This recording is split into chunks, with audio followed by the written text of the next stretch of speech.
La primera palabra desde la cruz. Y Jesús decía: Padre, perdónalos, porque no saben lo que hacen.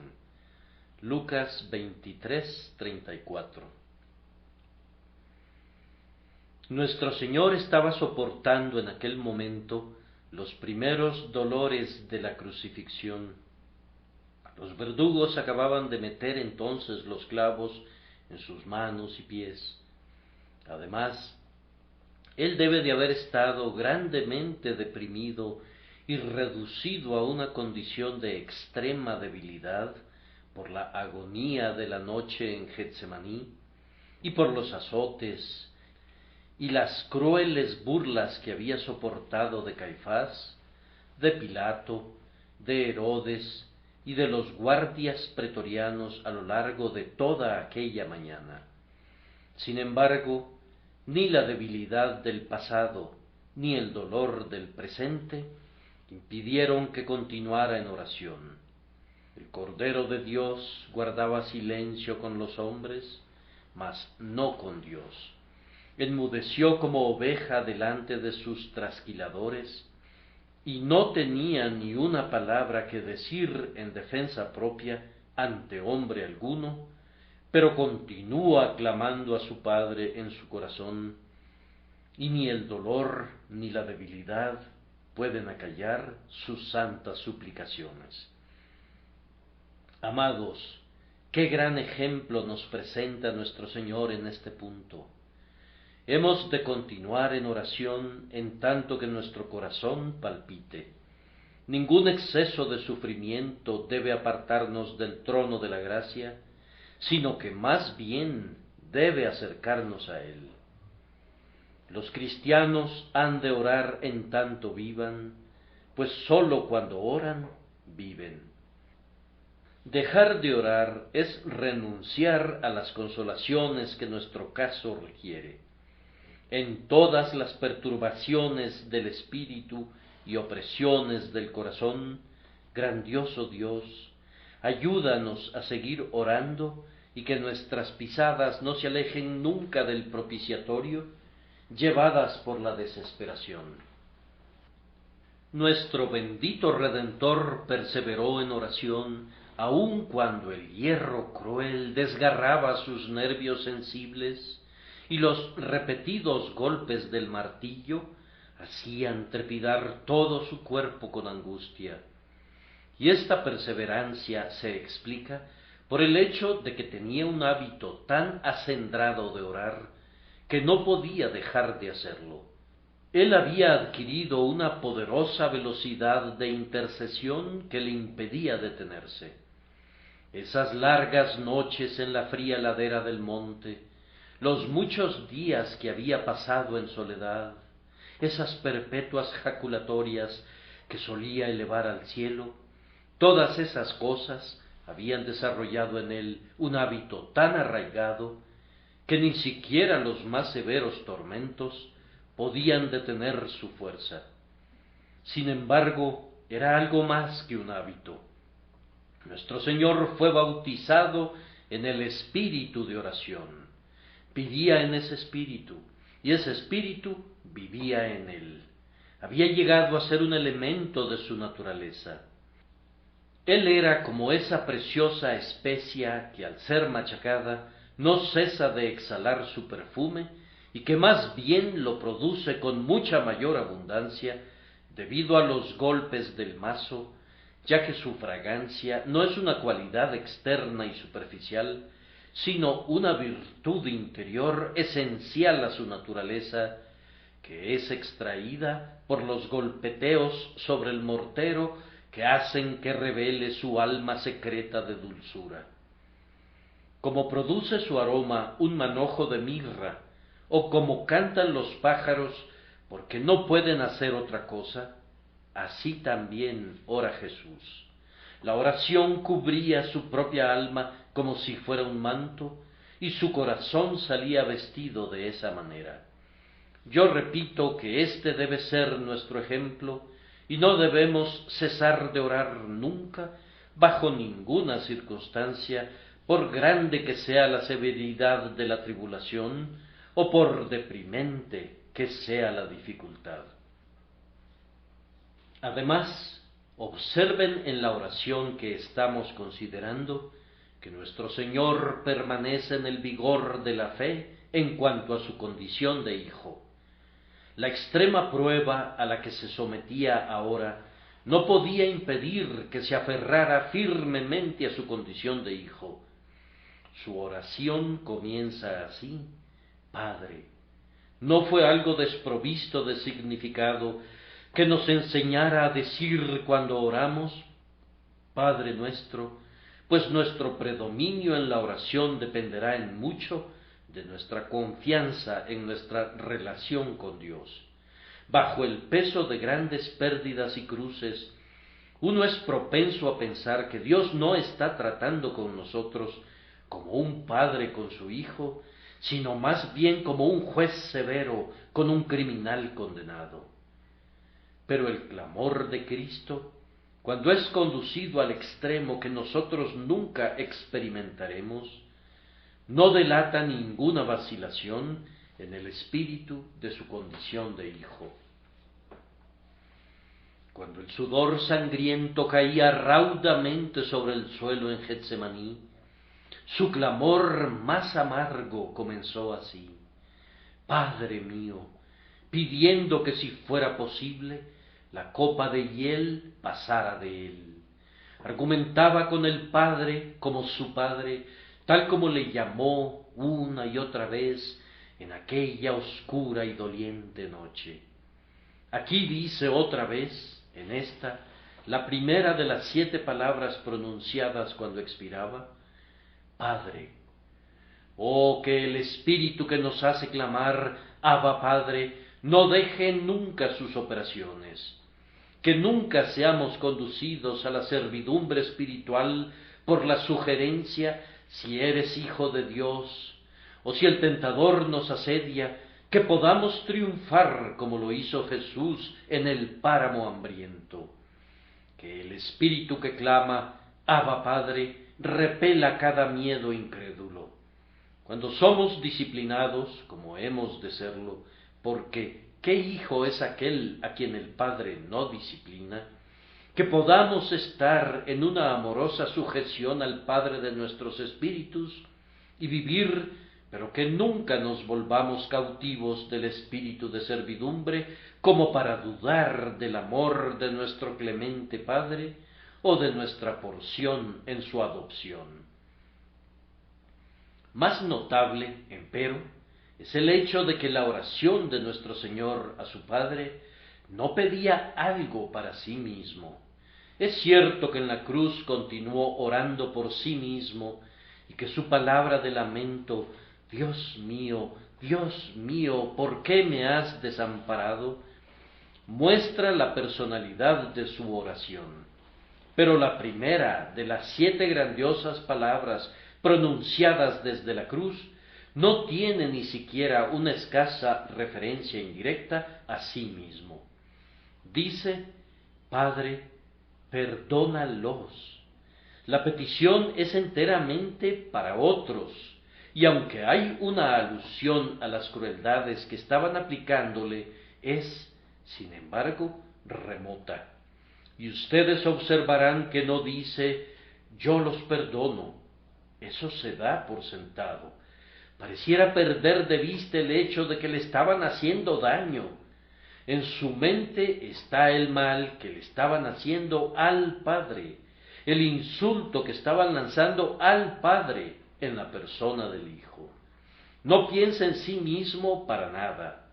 El clamor, Padre, perdónalos, es completamente desinteresado. Él propio es, en la oración, como si no fuera. Tan completa es su autoaniquilación que pierde de vista su persona y sus aflicciones. Hermanos míos, si hubiera habido un tiempo en la vida del Hijo del Hombre cuando pudo haber confinado rígidamente su oración para sí mismo, sin merecer ninguna crítica por hacerlo, Seguramente habría sido cuando estaban comenzando sus angustias de muerte. Si un hombre fuera sujetado en la hoguera o clavado en una cruz, no podría asombrarnos si su primera oración, e incluso su última, y todas sus oraciones, fueran peticiones personales de apoyo bajo una tribulación tan ardua. Pero vean, el Señor Jesús comenzó su oración pidiendo por otros. ¿No ven qué grandioso corazón es revelado aquí? ¿Qué alma de compasión había en el crucificado? ¡Cuán semejante a Dios! ¡Cuán divino! ¿Hubo alguien jamás antes que Él que, aun en los propios dolores de muerte, ofreciera como su primera oración una intercesión por otros? Ese mismo espíritu de abnegación debe estar en ustedes también, hermanos míos.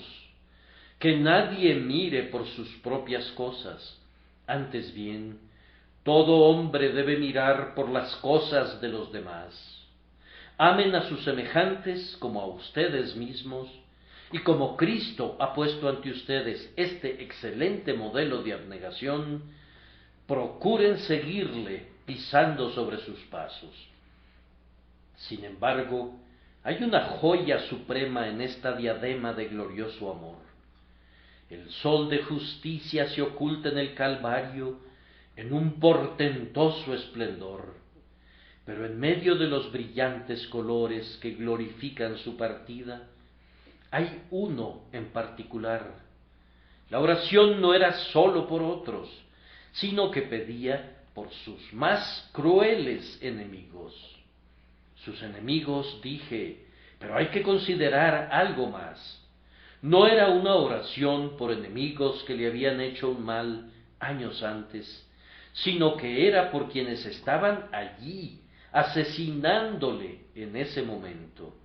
No a sangre fría oró el Salvador después de haber olvidado el daño y de poder perdonarlo más fácilmente, sino que oraba mientras las primeras gotas rojas de sangre manchaban las manos que metían los clavos, cuando el martillo estaba todavía salpicado de coágulos de color carmesí. Su boca bendita pronunciaba la fresca oración cálida: Padre, perdónalos, porque no saben lo que hacen. Digo que esa oración no estaba limitada a sus verdugos inmediatos. Yo creo que era una oración de gran alcance que incluía a los escribas y a los fariseos, a Pilato y a Herodes, a los judíos y a los gentiles, sí, a toda la raza humana en un cierto sentido, pues todos estábamos involucrados en ese asesinato.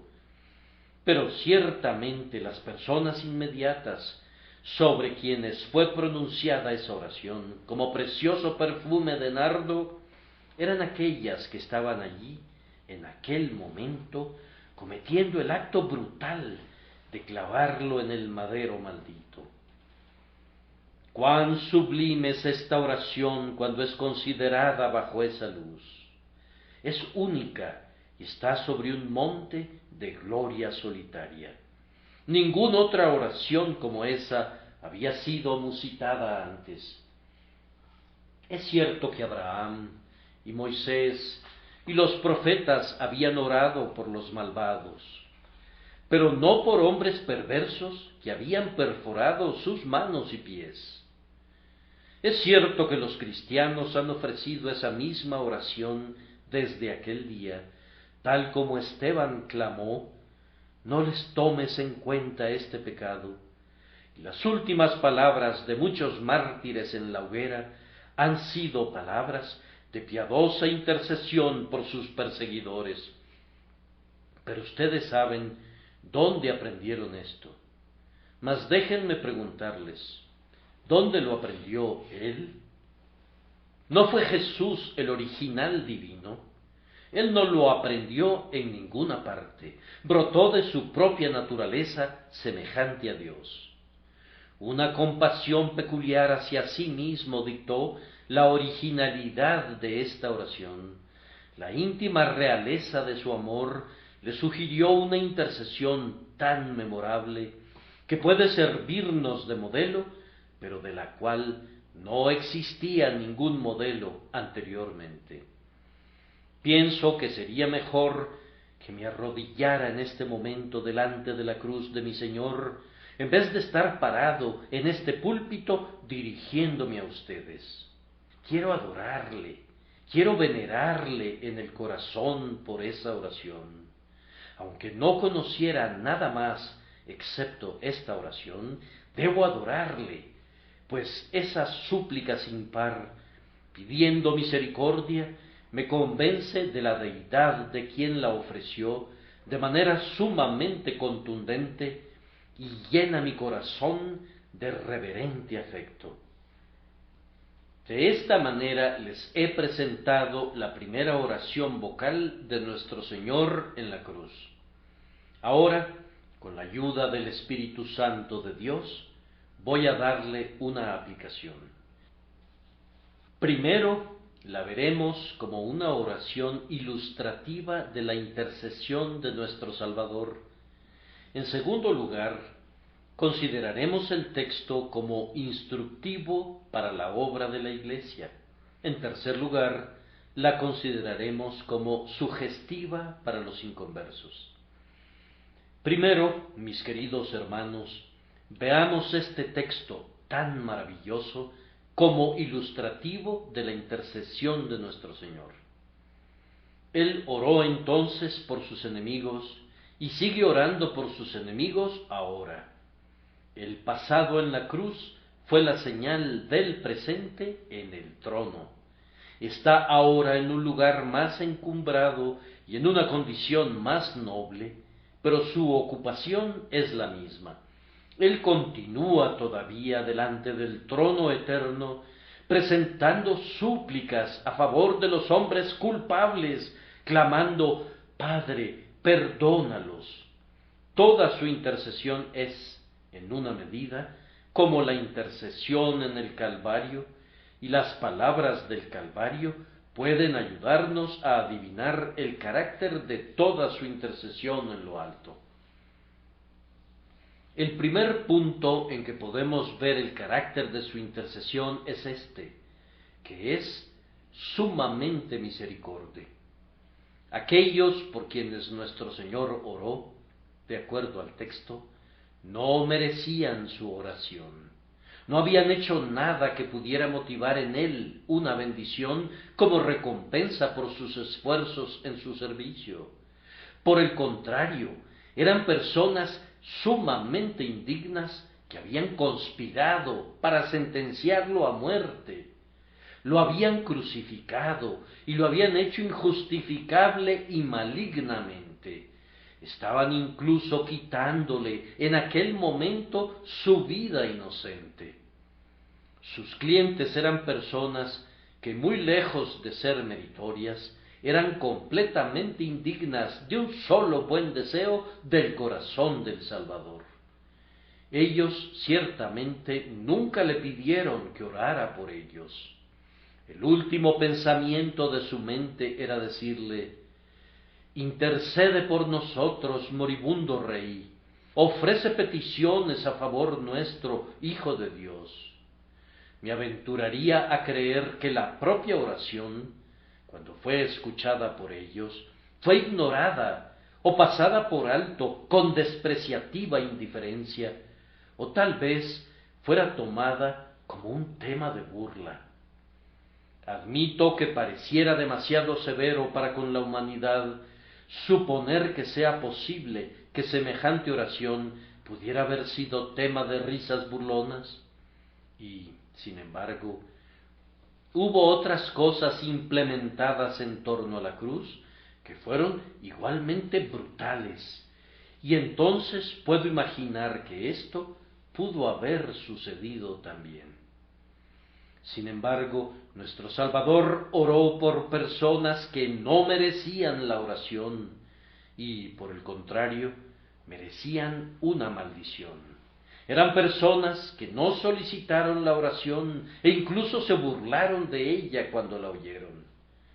De igual manera, el grandioso sumo sacerdote está allá en el cielo, suplicando por hombres culpables, queridos oyentes. No suplica por nadie basándose en la suposición de que en verdad lo merece. Está allá para interceder como el justo a favor de los injustos. No intercede como si alguien fuera justo, sino que si alguno hubiere pecado, abogado tenemos para con el Padre.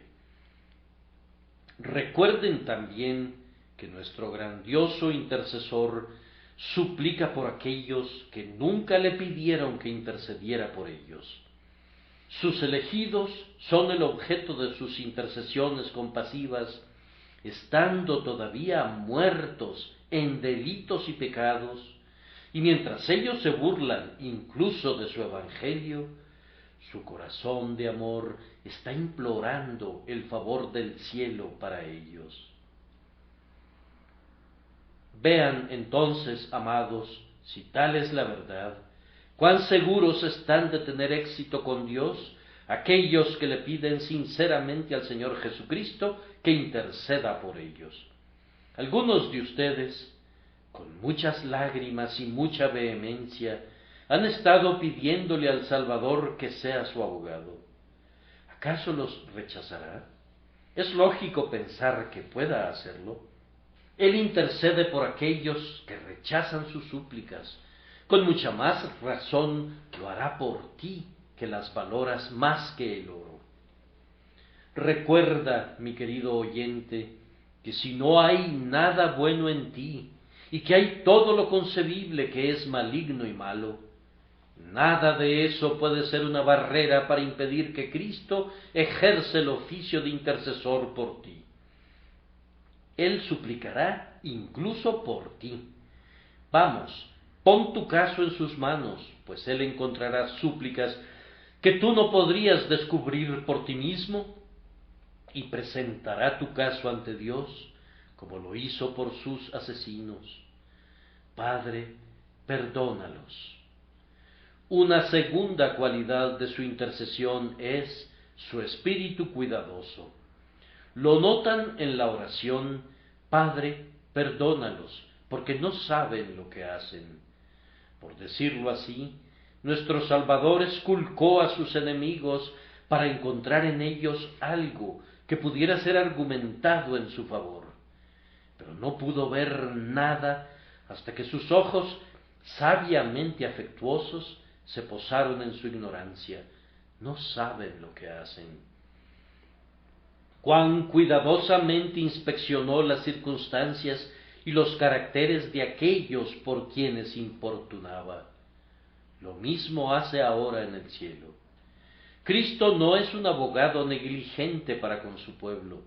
Él conoce tu precisa condición en este momento y el estado exacto de tu corazón en relación a la tentación por la que atraviesas. Más aún, Él ve anticipadamente la tentación que está esperándote y en su intercesión toma nota del evento futuro que su mirada ya contempla. Satanás os ha pedido para zarandearos como a trigo, pero yo he rogado por ti que tu fe no falte. Oh, la condescendiente ternura de nuestro grandioso sumo sacerdote. Él nos conoce mejor de lo que nos conocemos a nosotros mismos. Él entiende cada dolor y cada gemido secretos. No necesitas preocuparte acerca de la fraseología de tu oración, pues Él rectificará su texto, e incluso en cuanto al entendimiento de la petición exacta, aunque tú falles en entenderla, Él no puede fallar, puesto que conoce la mente de Dios y conoce también lo que está en tu mente. Él puede atisbar alguna razón para tener misericordia de ti que tú mismo no podrías detectar. y cuando todo está tan oscuro y nublado en tu alma que no puedes discernir un punto de apoyo para una petición que pudieras solicitar ante el cielo, el Señor Jesús tiene preparadas las súplicas que han de ser formuladas y tiene las peticiones redactadas y puede presentarlas de manera aceptable delante del propiciatorio. Observarán entonces que su intercesión es muy clemente y, en segundo lugar, muy ponderada. A continuación, debemos notar su vehemencia. Quien quiera que lea estas palabras, Padre, perdónalos, porque no saben lo que hacen, no puede dudar que traspasaban el cielo en su fervor. Hermanos, ustedes están seguros, incluso sin pensarlo, de que Cristo era terriblemente vehemente en esa oración. Pero hay un argumento para demostrarlo. Las personas vehementes son usualmente ingeniosas y de rápido entendimiento para descubrir cualquier cosa que les ayude en su propósito. Si están pidiendo por su vida y se les solicitara un argumento para ser perdonadas, les garantizo que pensarían en uno cuando nadie más podría hacerlo. Ahora, Jesús estaba tan ávido de la salvación de sus enemigos que recurrió a un argumento para la misericordia que un espíritu menos ansioso no habría podido concebir. No saben lo que hacen.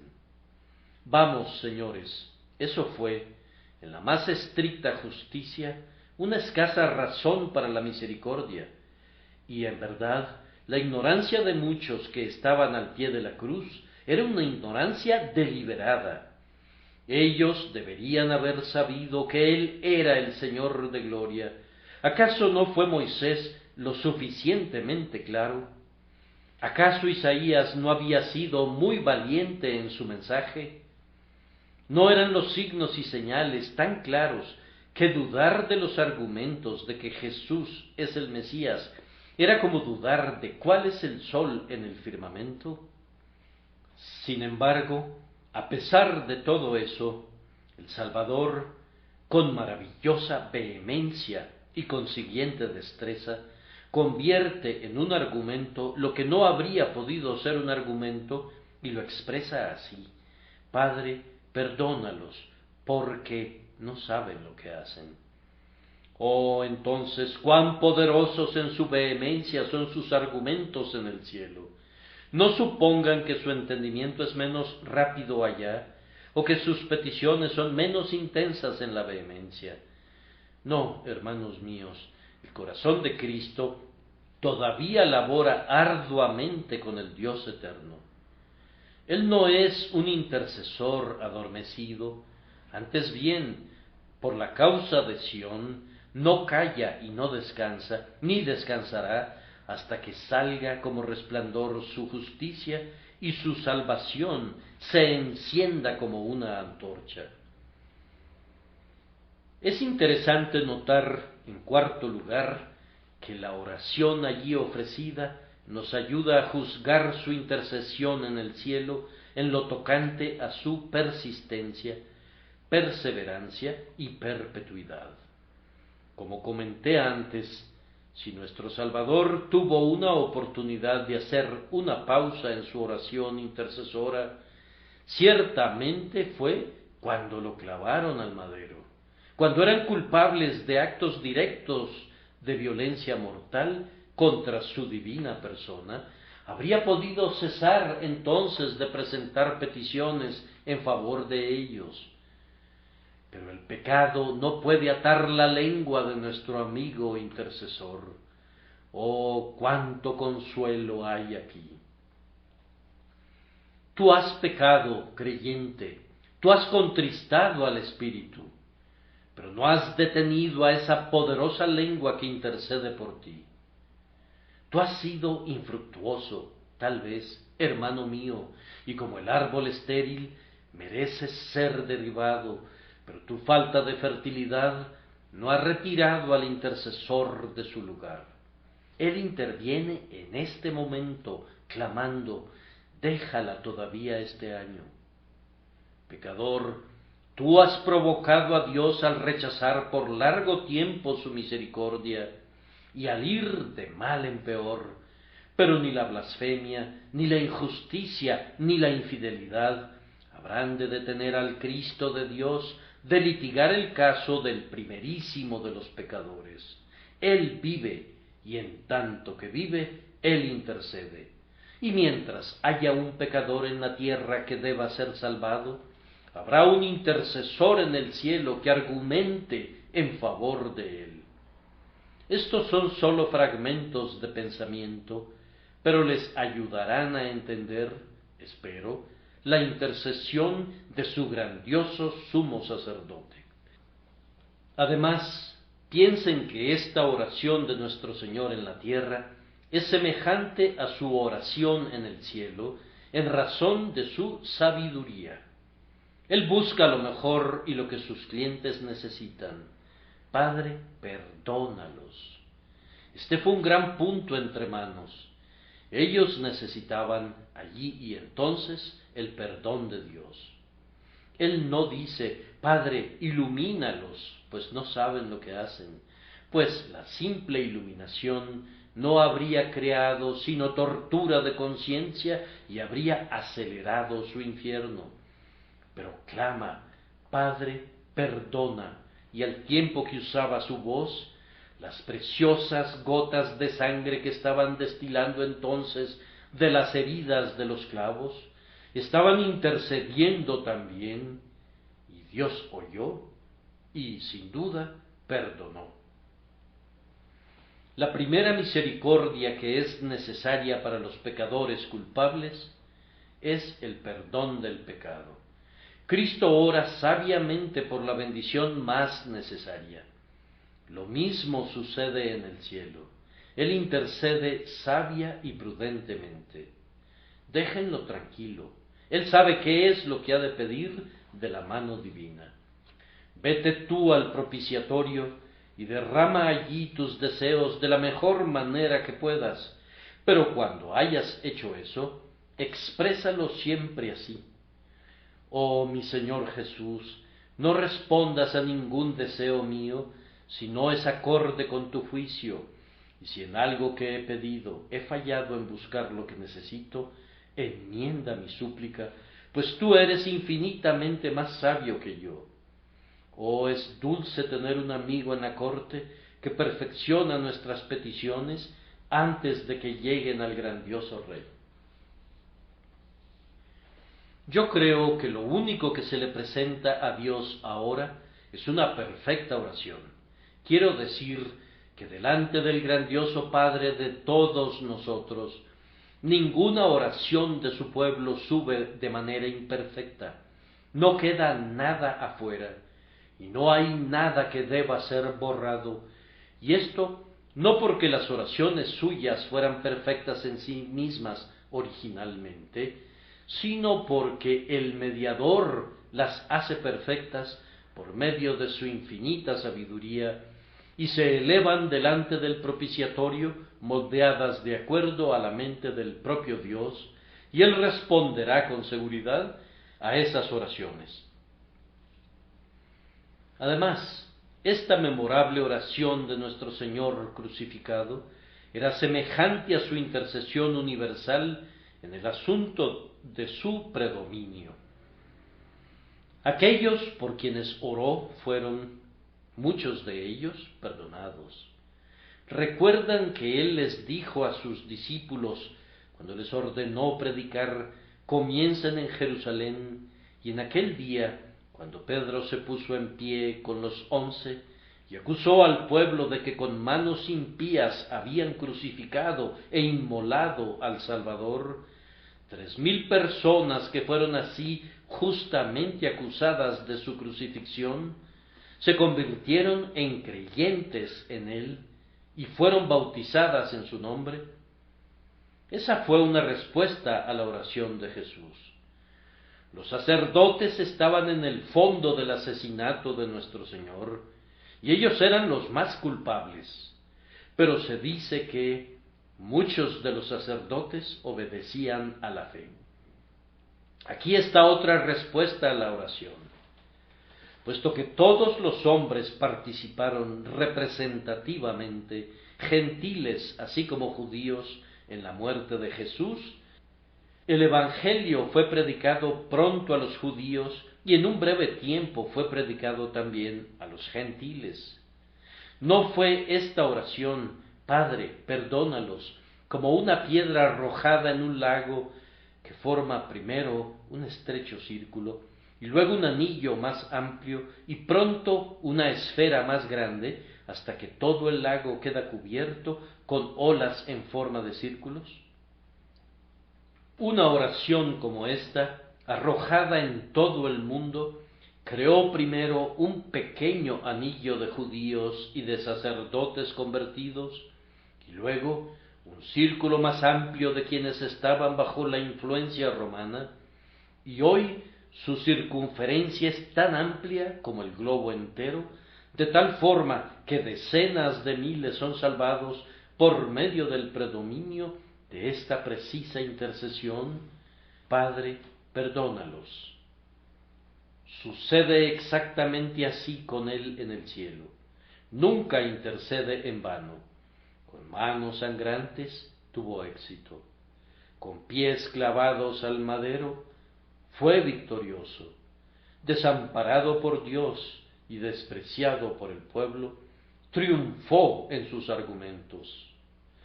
Cuánto más ahora que la tiara ciñe sus sienes, que su mano sostiene el cetro universal, y sus pies están calzados con sandalias de plata, y que Él es coronado Rey de reyes y Señor de señores. Si las lágrimas y los clamores producidos por la debilidad son omnipotentes, mucho más poderosa tiene que ser, si fuera posible, esa sagrada autoridad que como sacerdote resucitado intercede cuando está delante del trono del Padre y menciona el pacto que el Padre hizo con él. Oh, ustedes, trémulos creyentes, confíen a Él sus preocupaciones. Acérquense, ustedes que son culpables, y pídanle que interceda por ustedes. Oh, ustedes que no pueden orar, vamos, pídanle que interceda por ustedes. Corazones quebrantados y cabezas rendidas y pechos desconsolados, acérquense a aquel que pondrá sus méritos en el incensario de oro y que luego colocará las oraciones suyas junto a sus méritos, de tal forma que se elevarán como el humo del perfume, como una fragante nube para la nariz del Señor Dios de los ejércitos, que olerá un dulce aroma y te aceptará a ti y a tus oraciones en el amado. Hemos abierto ahora un espacio más que suficiente para sus meditaciones en casa esta tarde y por tanto dejamos este primer punto. Hemos recibido una ilustración en la oración de Cristo en la cruz de lo que son siempre sus oraciones en el cielo. En segundo lugar, el texto es aleccionador para la obra de la Iglesia. Como fue Cristo, así tiene que ser su Iglesia en este mundo. Cristo vino a este mundo no para ser servido, sino para servir, no para ser honrado, sino para salvar a otros. Su Iglesia, cuando entienda su obra, percibirá que no está aquí para acumular para sí riqueza u honor, o para buscar cualquier engrandecimiento y posición temporales. La Iglesia está aquí para vivir abnegadamente y, si fuese necesario, para morir abnegadamente para la liberación de las ovejas perdidas, para la salvación de los hombres perdidos. Hermanos, les dije que la oración de Cristo en la cruz fue completamente desinteresada. Él no se incluye en ella. Así debería ser la vida de oración de la Iglesia, la activa intervención de la Iglesia en favor de los pecadores. No ha de vivir nunca para sus ministros o para sí misma, sino que ha de hacerlo siempre para los hijos perdidos de los hombres. ¿Se imaginan acaso que las iglesias son formadas para mantener ministros? ¿Conciben ustedes que la iglesia existe en esta tierra para que simplemente se pueda dar un cierto salario a los obispos y diáconos y prebendas y curatos y no sé qué otras cosas más? Hermanos míos, sería bueno que la institución entera fuera abolida si ese fuera su único objetivo. El objetivo de la Iglesia no es proveer alivio externo para los más jóvenes hijos de la nobleza cuando no tengan el suficiente cerebro para ganar de alguna otra manera su sustento. Deben permanecer en las viviendas familiares. Las iglesias no son establecidas para que los hombres de fácil palabra se pongan en pie los domingos y hablen, y así obtengan de sus admiradores el pan diario. Es más, hay otro fin y objetivo distintos a este. Estos lugares de adoración no son construidos para que ustedes puedan sentarse aquí confortablemente y oír algo que les haga pasar sus domingos placenteramente. Una iglesia en Londres que no exista para hacer el bien en los barrios bajos y en las guaridas y cubiles de la ciudad es una iglesia que no tiene razón para justificar su existencia por más tiempo. Una iglesia que no existe para rescatar al paganismo, para luchar contra el mal, para destruir el error, para derribar la falsedad. Una iglesia que no existe para ponerse del lado de los pobres, para denunciar la injusticia y sostener en alto a la justicia, es una iglesia que no tiene derecho de existir. No para ti misma, oh iglesia, existes tú, así como tampoco Cristo existió para sí mismo. Su gloria consistió en que hizo de lado su gloria, y la gloria de la iglesia se da cuando hace de lado su respetabilidad y su dignidad, y considera que su gloria es atraer a los desechados, y que su más excelso honor es buscar en medio del cieno más inmundo las joyas invaluables por las que Jesús derramó su sangre. Su ocupación celestial es rescatar del infierno a las almas y conducirlas a Dios, a la esperanza, al cielo. Oh, que la iglesia sintiera esto siempre, que tenga sus obispos y sus predicadores, y que sean sostenidos, y que todo sea hecho decentemente y en orden por Cristo. Pero el fin debe ser considerado, es decir, la conversión de los descarriados, la instrucción de los ignorantes, la ayuda de los pobres, el mantenimiento del bien, el abatimiento del mal y el sostenimiento a cualquier riesgo de la corona y el reinado de nuestro Señor Jesucristo. Ahora, la oración de Cristo tenía una gran espiritualidad de propósito. Ustedes notarán que no se busca nada para estas personas, excepto aquello que concierne a sus almas. Padre, perdona a ellos.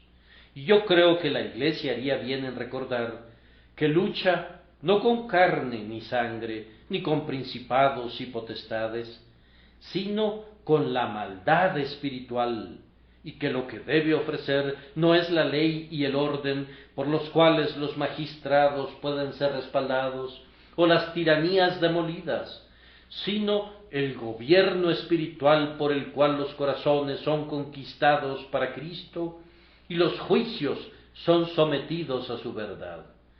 Yo creo que entre más se esfuerce la Iglesia de Dios ante Dios por el perdón de los pecadores, y entre más busque en su vida de oración enseñar a los pecadores lo que es el pecado y lo que es la sangre de Cristo, y el infierno que les espera si el pecado no es limpiado, y lo que es el cielo que es garantizado a todos aquellos que son limpiados del pecado, Entre más se apegue a esto, será mejor.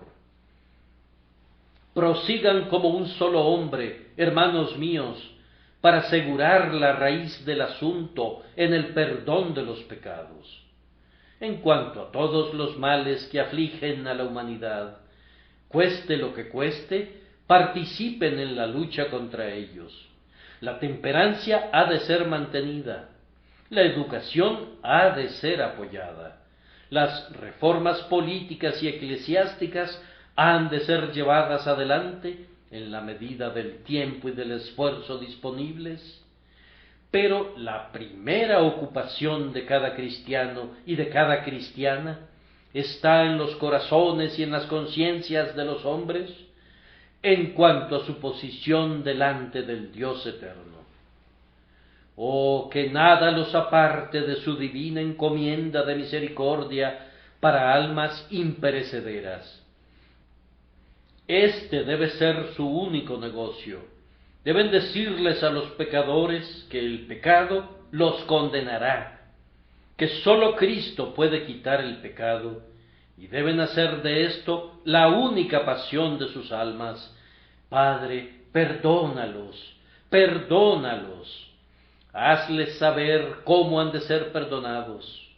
Haz que sean realmente perdonados, y que yo no descanse a menos que sea el instrumento de conducir a los pecadores a ser perdonados, incluso a los más culpables de ellos. La oración de nuestro Salvador le enseña a la Iglesia que si bien es cierto que su espíritu debe ser de abnegación y que su propósito debe ser espiritual, el alcance de su misión debe ser ilimitado. Cristo oró por los malvados, ¿y qué si digo que fue por los más malvados de los malvados, esa turba procaz que rodeaba su cruz? Él oró por los ignorantes. ¿Acaso no dice, no saben lo que hacen? Él oró por sus perseguidores, las propias personas que estaban más enemistadas con él, estaban más cerca de su corazón. Iglesia de Dios, tu misión no está encaminada hacia los pocos seres respetables que se congregan en torno a tus ministros para escuchar respetuosamente sus palabras. Tu misión no es para la élite y para los eclécticos, los inteligentes que criticarán tus palabras y harán juicios sobre cada sílaba de tu enseñanza. Tu misión no es para aquellos que te tratan amablemente, generosamente, afectuosamente, quiero decir, no solamente para estos, aunque ciertamente es para estos como parte del resto, pero tu gran encargo es para la ramera, para la prostituta, para el ladrón, para el blasfemo y para el borracho, para los más depravados y pervertidos. Aunque nadie más se preocupe por ellos, la Iglesia siempre debe hacerlo, y si alguien ha de ocupar el primer lugar en sus oraciones, deberían ser estos que, son generalmente los últimos en nuestros pensamientos. Debemos considerar diligentemente a los ignorantes. No basta que el predicador predique de tal manera que quienes son instruidos desde su juventud puedan entenderle. Tiene que pensar en aquellos para quienes las frases más comunes de la verdad teológica son tan carentes de significado como la jerga de un lenguaje desconocido. Él tiene que predicar con el objeto de conseguir la más mínima comprensión. Y si los muchos ignorantes no se acercan a oírlo, él debe usar los mejores medios que pueda para inducirlos, es más, para forzarlos a oír las buenas nuevas. El Evangelio está dirigido también para aquellos que persiguen a la religión. Apunta sus flechas de amor contra los corazones de sus enemigos. Si hay algunos a quienes debemos buscar primero para llevarlos a Jesús, deben ser justamente aquellos que están más lejos y más opuestos al Evangelio de Cristo. Padre, perdónalos. Aunque no perdones a nadie más, agrádate en perdonarlos a ellos. De igual manera, la Iglesia debe ser vehemente como Cristo lo fue, y si lo fuera, advertiría rápidamente cualquier base de esperanza en aquellos con quienes trata y observaría rápidamente cualquier argumento que pudiera usar para su salvación. Tiene que estar también llena de esperanzas, y ciertamente ninguna iglesia tuvo jamás una esfera más esperanzadora que la iglesia de la época presente. Si la ignorancia es un argumento para con Dios, miren a los paganos de este tiempo. Millones de ellos nunca oyeron el nombre del Mesías. Perdónalos, grandioso Dios, en verdad ellos no saben lo que hacen. Si la ignorancia es alguna base para la esperanza, hay suficiente esperanza en esta gran ciudad de Londres, pues ¿acaso no tenemos cientos de miles para quienes las verdades más sencillas del Evangelio serían las novedades más grandes? Hermanos, es triste pensar que este país todavía esté bajo el palio de la ignorancia, pero el aguijón de un hecho tan terrible es entorpecido por la esperanza. Cuando leemos correctamente la oración del Salvador, nos ayuda a esperar mientras clamamos: perdónalos, porque no saben lo que hacen. La actividad de la Iglesia tiene que ser buscar a los más caídos y a los más ignorantes, y buscarlos perseverantemente. No debe nunca detener su mano de hacer el bien. Si el Señor viniera mañana, no hay razón para que ustedes, personas cristianas, se conviertan en meros habladores y lectores, reuniéndose para el consuelo mutuo y olvidándose de miríadas de almas que perecen. Si fuera cierto que este mundo se puede hacer pedazos en un par de semanas y que Luis Napoleón es la bestia apocalíptica, o si no fuera cierto, no me importa en absoluto. Eso no modifica mi deber en nada, ni cambia mi servicio. Que mi Señor venga cuando quiera, pues mientras yo trabaje para Él, estoy listo para su venida. El propósito de la Iglesia sigue siendo todavía mirar por la salvación de las almas.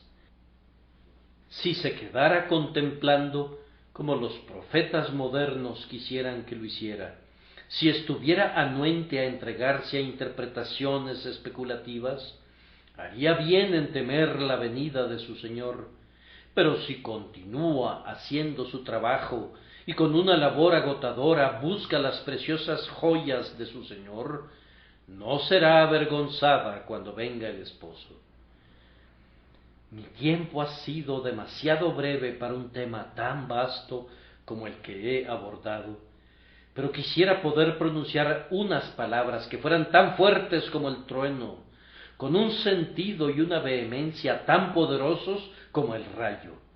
Quisiera poder motivar a cada cristiano aquí presente y avivar en él una idea correcta de lo que es su trabajo como una parte de la Iglesia de Cristo.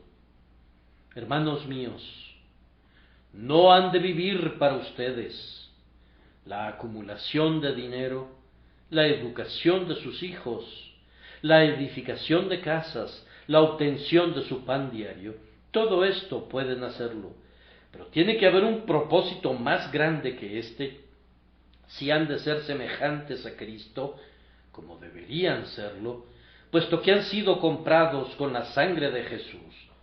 Comiencen a vivir para otros, hagan evidente para todos los hombres que ustedes mismos no son el fin de todo, ni el ser de todo de su propia existencia, sino que gastan lo suyo y aun ustedes mismos se gastarán del todo para que, por el bien que hacen a los hombres, Dios sea glorificado y Cristo vea en ustedes su propia imagen y quede satisfecho. El tiempo se me ha agotado, pero el último punto es una palabra de sugerencia para los inconversos. Escuchen atentamente estas frases. Las haré tan tersas y condensadas como sea posible. Algunos de los presentes no son salvos. Ahora, algunos de ustedes han sido muy ignorantes y cuando pecaron no sabían lo que hacían. Ustedes sabían que eran pecadores, sabían eso, pero no conocían el gran alcance de la culpa del pecado.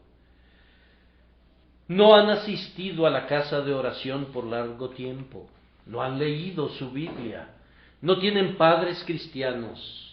Ahora están comenzando a estar ansiosos por sus almas. Recuerden que su ignorancia no los excusa. De otra manera, Cristo no diría, perdónalos. Tienen que ser perdonados incluso aquellos que no saben lo que hacen.